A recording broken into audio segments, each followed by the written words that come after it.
Vamos a darle la bienvenida al politólogo Carlos Meléndez, ¿no? En esta semana complicada, ¿no? Para la relación Ejecutivo-Congreso. Carlos, ¿qué tal? ¿Cómo estás? Buenas noches. Enrique, buenas noches. Un gusto, como siempre. Bueno, ¿cómo observas el posicionamiento de los actores? Es como que es esta suerte de crisis con parte del gabinete, pero al mismo tiempo no parecen, ¿no?, aterrizar cambios en el horizonte. Va a haber una definición sobre la situación en realidad penal del señor Cerrón también durante esta semana. Del otro lado el señor Bellido ha señalado pues que lo quieren separar, la prensa lo quiere separar del presidente y eso no lo van a permitir. Y bueno, vemos que ya en el Ejecutivo el tono comienza a subir, sin embargo, y aquí termino, no queda claro realmente si es que tienen la fuerza, por ejemplo, para eventualmente censurar al ministro de Trabajo. Así es. A ver, lo que sucede es que hay que entender el gobierno como un gobierno descoordinado al interior, pero con una plataforma clara. ¿Ok? Esta descoordinación se debe al amateurismo político que tienen gran parte de los integrantes de este gabinete. Y la plataforma clara es porque de algún modo todos comparten algunas ideas fuerza principales que, lo he dicho en algún momento, pertenecen al socialismo del siglo XX antes que del siglo XXI y tienen un norte claro que es la Asamblea Constituyente. Y está conformado por una coalición de partidos políticos, nacionales, regionales, sindicatos, movimientos, personalidades.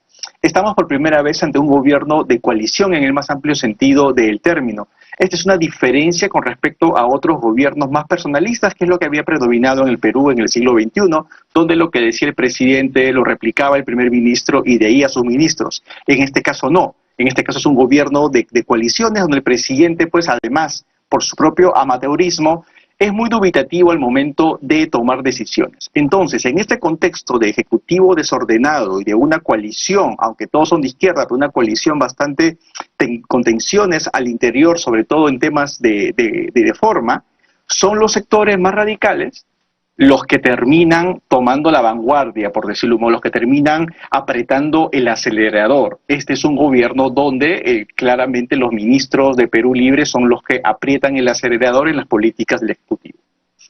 Es bien interesante este concepto que lo habíamos tocado de refilón ya la vez pasada, este tema de la coalición, una coalición donde efectivamente la voz que más se escucha es la de Perú Libre, pero donde pareciera, Carlos, haber una suerte de parcelación del poder. O sea, uno habla con actores de dependencias importantes y lo que se ve es una influencia de un grupo y de otro grupo y de un tercer grupo y de un cuarto grupo, por ejemplo, ¿no?, en designación de personal, etcétera, y ese parece ser una suerte, no sé si llamarlo orden, porque acabas de referirte al desorden, pero una suerte de esquema, de sistema con visos de irse digamos, formalizando, de irse instalando. La pregunta es si ese estilo particular de coalición hacia adentro es sostenible. Así es. Creo que estamos muy acostumbrados había predominado en el análisis la idea de que el gobierno es una dicotomía entre Castillo y Cerrón, ¿no? Nos habíamos pues acostumbrado a ese simplismo y creo que hoy día ya queda claro la existencia de diversas fuerzas con diversos estilos, con diversos niveles de experiencia también, pero con un solo sentido, porque a pesar de que hay tensiones al interior, en cuestiones de forma, subrayo, porque la idea de fondo se mantiene. O sea, la idea de fondo de llevar adelante una asamblea constituyente está ahí, porque algo que también ha estado sesgando mucho la opinión pública es la posibilidad de que el gobierno se modere o de que Castillo se modere.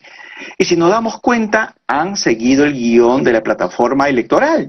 O sea, el tema de la renegociación de los contratos, el tema de la reforma agraria, el tema de la reforma laboral, la reforma tributaria, que es lo que se viene en la agenda, más el tema de la Asamblea Constituyente, siempre ha estado, lo dijeron antes como candidatos y lo están cumpliendo ahora en campaña, mientras un gran sector de la opinión pública ha estado esperando una moderación. Entonces, este norte y esta plataforma y este itinerario de ruta que tiene el gobierno está predominando a pesar de las divisiones internas. Entonces, para responder directamente tu pregunta, esto es sostenible en tanto tengan el norte ideológico, el norte programático, tendería a creer que sí, porque van a salir figuras, quizás Perú Libre pierda algún cuadro dentro del gabinete, quizás el Frente Amplio, pero no veo en el gabinete por ahora que lleguen otras figuras que no tengan el común denominador de ser anti-establishment. Ahora, ¿y qué pasa con los ministros que precisamente que encarnan ese anhelo moderador para parte de la sociedad? O sea, está el señor Maurtua, está el señor Franque, ¿no?, que se ha convertido pues en un actor moderado dentro de ese, ¿no?, dentro de ese reparto, está el señor Torres, tampoco mucho más, ¿no? Pero son carteras importantes, ¿no? Y es que a eso iba, ¿no? A eso iba. O sea, tú has mencionado Franque y has mencionado Torres, y yo no sé hasta qué punto se puede decir de moderación dentro del espectro político de izquierda. O sea, creo que hay que quedar claro que estamos ante un gobierno político de izquierda. No es ni siquiera un gobierno político de centro-izquierda. Es una coalición de izquierda que está dominando el país, que tiene una agenda de gobierno a pesar de su inexperiencia y su amateurismo, y del otro lado no hay nada. ¿Quién es el líder de la oposición hoy día? ¿O cuál es la alternativa, la propuesta competitiva que tiene la oposición? La oposición lo único que hace es quejarse y reaccionar frente a los embates del Ejecutivo. Pero ¿cuál es la propuesta alternativa de la oposición en temas de reforma agraria? ¿O en temas de reforma tributaria o de reforma laboral?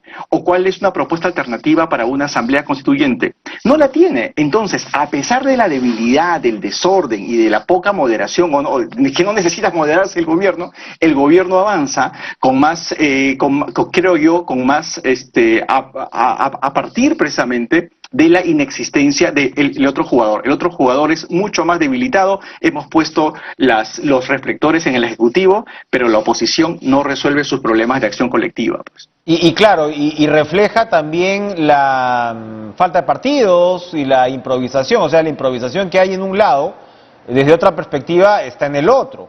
Y hay en esta suerte de juego una prevalencia de los intereses probablemente más localizados de los parlamentarios, por no decir personales, ¿no? O sea, ya llegué hasta acá, no voy a arriesgar mi curul, ¿no?, en la cual me puedo quedar. O sea, hablamos claramente de quienes dicen vacancia de un lado, cierre de Congreso del otro, e incluso pues lo que se ve que aparentemente para censurar a un ministro tan controversial como el señor Maraví no tendrían los votos, porque al final, a la hora de la hora, están tratando de evitar de que el gobierno plantee una cuestión de confianza con toda la controversia que eso pueda tener, ¿no? Pero efectivamente no se ve, como señalas, un liderazgo claro dentro de este Congreso, por lo demás atomizado, ¿no? Y por otro lado, tienes al Ejecutivo incursionando en bancadas aparentemente de oposición, es decir, ¿cuántos votos el Ejecutivo puede sacar de bancadas como Acción Popular, Somos Perú, e incluso podría decir Alianza para el Progreso? ¿Por qué? Porque el tema del presupuesto a nivel subnacional es un tema muy importante, y estoy hablando de las tres bancadas que como partidos políticos tienen muchos intereses a nivel subnacional.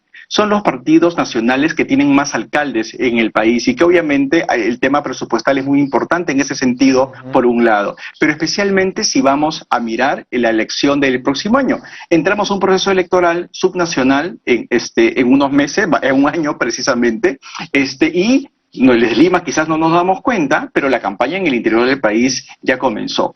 Eso viendo solamente el panorama regional. Y el otro factor clave es la recolección de firmas para la Constitución, para la Asamblea Constituyente. Sabemos que tiene que pasar por el Tribunal Constitucional, sabemos que hay una polémica ahí, pero a Perú Libre no le importa eso. ¿Por qué a Perú Libre no le importa eso? Porque está aprovechando para fortalecer su propia organización política.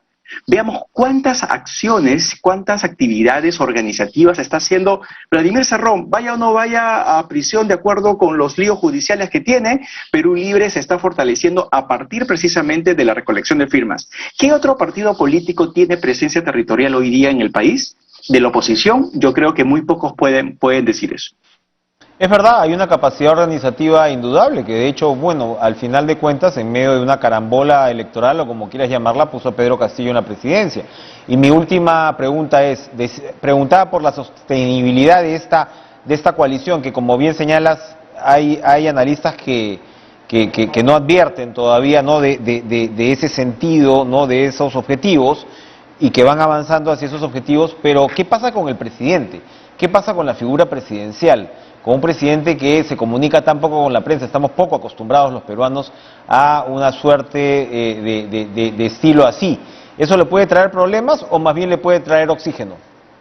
No, sin duda. El presidente es el menos experimentado, quizás uno de los menos experimentados de esta coalición, y no casualmente el menos ideologizado. Todos sabemos que la ideología gruesa, por decirlo de un modo, la puso Perú Libre, la puso Cerrón con el discurso del socialismo del siglo XX, no del XXI, porque es un socialismo que no es progresista ni no es liberal en temas valóricos, pero el presidente tiene un discursete populista. Es decir, una visión del mundo maniquea que divide entre buenos y malos, pero que está gobernando para una parte del país. O sea, la capital del Perú es Lima, lo sabemos, pero la capital del gobierno parece ser Cusco. Entonces, en ese sentido, el gobierno lo que está haciendo es concentrar justamente esta aprobación, estos niveles de aprobación en el sur del Perú. Eso tiene pros y contra, obviamente, porque está generando un discurso identitario, desde el uso del sombrero hasta el empleo del quechua, pero ya han empezado a aparecer los problemas de conflictividad social. No solamente en el corredor minero, sino también en la Amazonía. El gobierno no tiene discurso identitario para la Amazonía, ojo con eso, a pesar de que se cree estar en el lado del anti-establishment. Y creo que en ese sentido el presidente tiene que, si quiere mantenerse como el eje de esa coalición, tiene que crecer políticamente, profesionalmente, a nivel político. Si no, va a seguir siendo arrastrado por la dinámica de la confrontación y por la dinámica de una coalición donde los radicales, que son los más experimentados, están empujando ese tren.